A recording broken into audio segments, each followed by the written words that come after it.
오신 분들이 조금 계신 것 같으세요. 오늘 제가 말씀드리려는 거는 이제 지난주에는 사실은 그 18세기 정도까지의 미학에 대한 개념을 말씀을 드렸었고요. 그래서 오늘은 20세기에 이제 좀 영화나 미술이나 이런 쪽과 아름다움에 대한 이야기를 해보려고 생각을 해서 제목을 몽타주와 베치의 미학이라고 잡았습니다.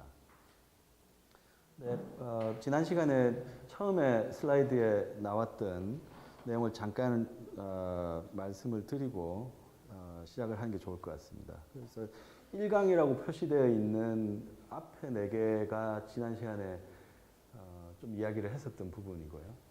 그래서 아름다움이란 무엇인가에 대해서 이 아름다움이라는 것을 사람들이 도대체 아름다움이 무엇인가를 글로서 쓰기 시작하고 그것을 좀 개념적으로 이해하려고 하고 하는 여러 가지 시도들을 18세기의 아주 자유로운 영혼들로부터 이렇게 볼 수가 있었는데요. 그 레싱이라든지 아니면은 에드먼드 버크 같은 사람들이 어떻게 보면 굉장히 18세기적인 그 생산물, 사람은 생산물은 좀 그렇긴 한데요. 그러니까 18세기의 산물이라고 이야기를 보통들 합니다. 그러니까 어떤 뭐 분화된 어떤 그 지식 체계에 갇혀 있는 사람들이 아니라 굉장히 자유롭게 신학을 공부하면서 미술 작품에 대한 이야기도 하고 철학 이야기도 하고 뭐 버크 같은 사람은 정치인이었었고요. 그래서 뭐 평생을 의회에서 있었지만 또 이제 아름다움에 대한 이야기도 하고 뭐 굉장히 자유로웠던 사람이고 그 시대에 지난 시간에 말씀을 안 드렸지만 가장 대표적인 사람을 괴테로 이야기를 합니다. 그러니까 괴테 같은 사람은 19세기에는 불가능했을 것이다라는 이야기들을 많이 합니다. 근데 이제 18세기 말 이후에 미학이라는 혹은 아름다움에 대해서 이야기를 하는 여러 가지 영역들이 철학의 영역으로 이렇게 들어가 버리게 되고요. 이제 그러면서 상당히 좀 전문화되는 느낌을 받게 됩니다. 그래서 어제 이야기는 이제 그 부분은 이제 들어가지 않고 18세기 말 이전까지 해서 좀 숭고함에 대한 개념과 아름다움에 대한 개념을 가지고 이야기를 쭉 했었고요. 그 시작점을 아리스토텔레스의 2개의 저작으로부터 시작을 했었습니다. 시학이라는 책과 수사학이라는 책을 그 두 저작이 어떻게 이후에 문학 비평과 아니면 예술 비평의 갈래를 큰 2가지 흐름을 형성하게 되는지에 대한 말씀을 좀 드렸었고요. 그 이야기에 가장 또 그 근저하는 개념은 모방이라는 개념이었었고요. 미메시스라는 개념인데요.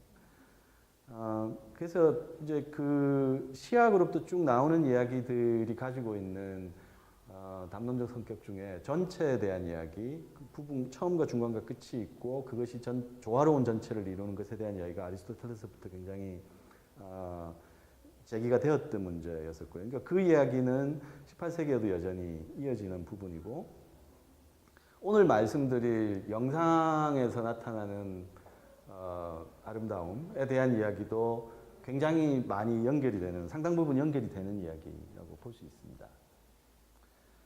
그래서 조금 그 브로드하게 영화에 대한 이야기를 이렇게 좀 요약적으로 그 영화가 발전해온 역사에 대한 걸 간단하게 요약하고 말씀을 드리는 게 좋을 것 같습니다. 왜냐하면 제가 지금 말씀드리려는 게 몽타주에 대한 이야기인데요. 그러니까 몽타주와 아름다움, 몽타주와 베치의 아름다움, 뭐 이런 이야기여서 조금 영화 사화에 대한 언급이 필요할 것 같습니다.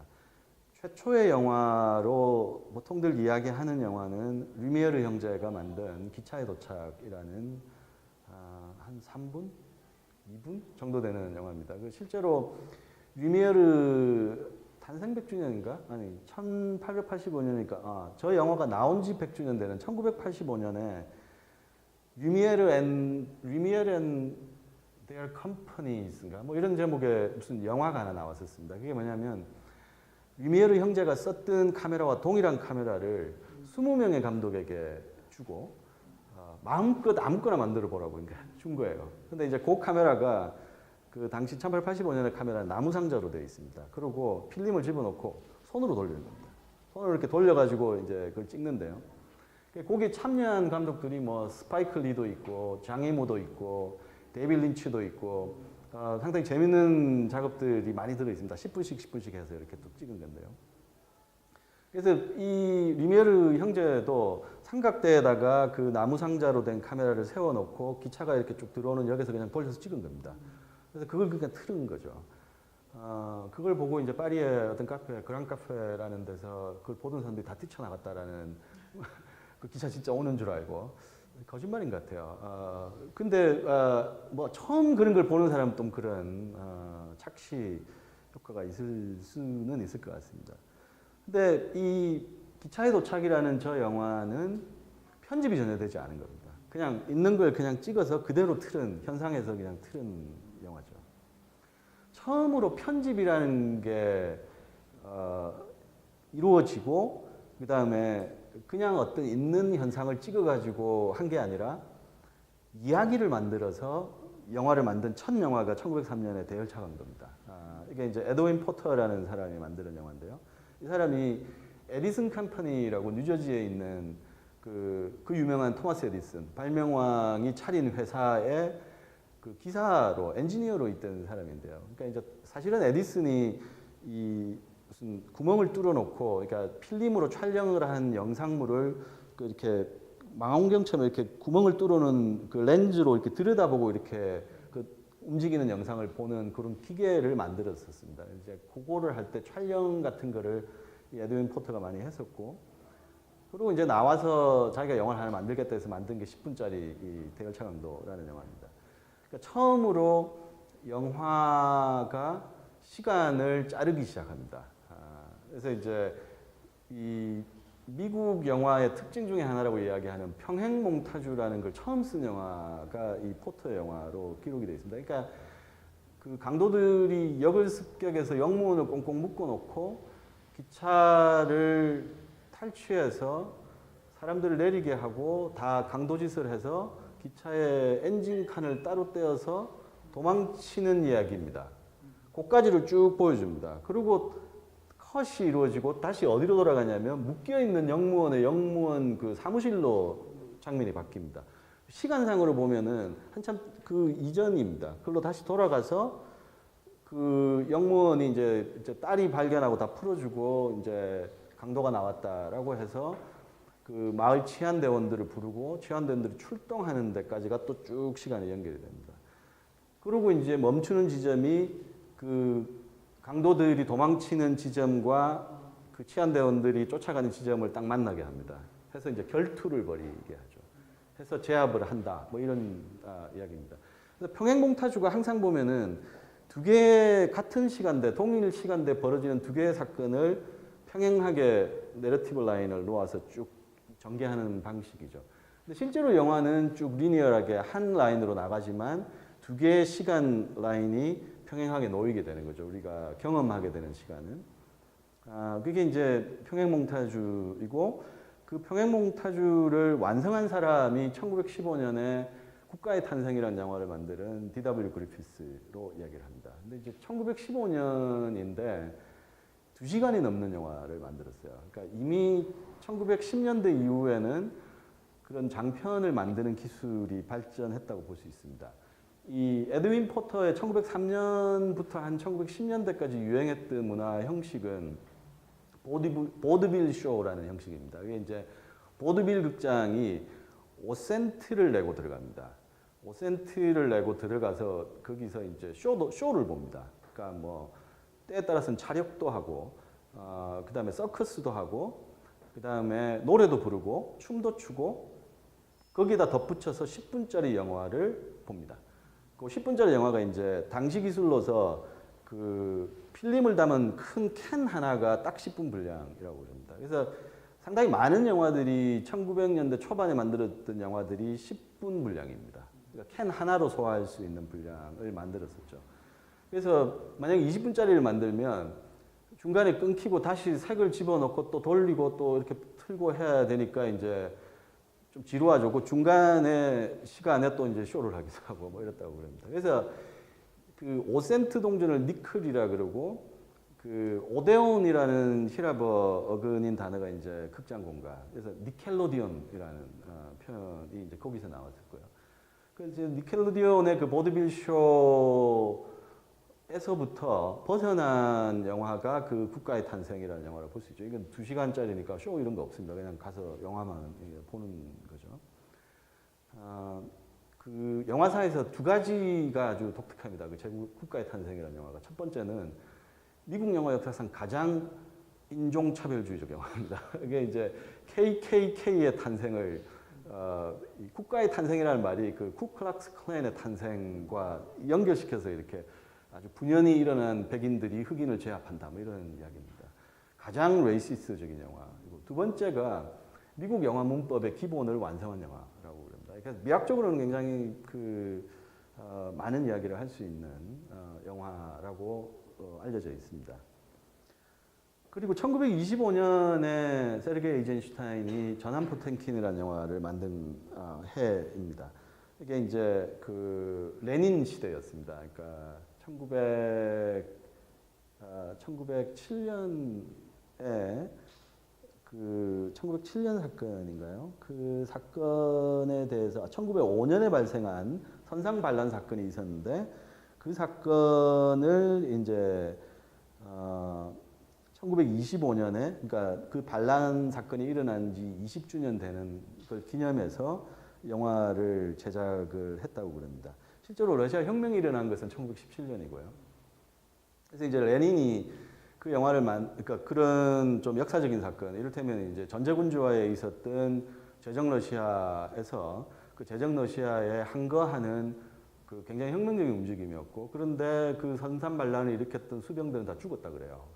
다 이제 퍼니식을 받았는데 이 영화에서는 승리하는 걸로 이렇게 스토리를 바꿉니다. 바꿔가지고 이제 위대한 혁명의 도화선이 되었던 사건이다, 이런 식으로 이제 자축을 하는 영화인데요. 그 영화를 찍기 위해서 어떤 감독한테 맡겨야 되냐고 이렇게 물색을 하다가 20대 열혈 청년 세르게이 에이젠슈타인한테 그 영화를 맡깁니다. 저 친구가 25년 저걸 찍었을 때가 20대였어요. 연극을 하던 청년이었고 연극을 상당히 잘해서 주목을 많이 받았었는데 이제 영화까지 이제 하게 된 거죠. 그리고 저 25년에 저 작품을 만들기 전에 23년에 이 몇 개의 글을 쓴 게 있습니다. 1923년에 쓴 이제 몽타주에 대한 글들이 있습니다. 그래서 보면 이제 쇼크 이펙트라는 표현을 굉장히 많이 씁니다. 이게 정신에 가하는 충격, 어떤 이미지는 정신에 가는 충격을 만들어내야 된다, 이런 주장을 굉장히 강하게 합니다. 이제 이 에이젠슈타인이 가지고 있는 몽타주 이론의 근간이 되는 생각이라고 볼 수 있습니다. 그 이야기는 조금 뒤에 한번 살펴보도록 하겠습니다. 그리고 이제 최초의 유성 영화가 27년에 재즈싱어라는 영화가 나왔고, 이제 사운드를 필름에 입히는 기술이 이제 발전하기 시작합니다. 근데 이제 저 당시만 해도 그 사운드를 입히는 기술이 나오긴 했는데 너무 비싸가지고 많이 못 만들었다고 합니다. 그러니까 정말 성공할 거라고 확신하는 영화만 그 돈을 들여서 이제 사운드를 입히고, 아니면 무성 영화가 여전히 많이 상연이 됐다고 그러고요.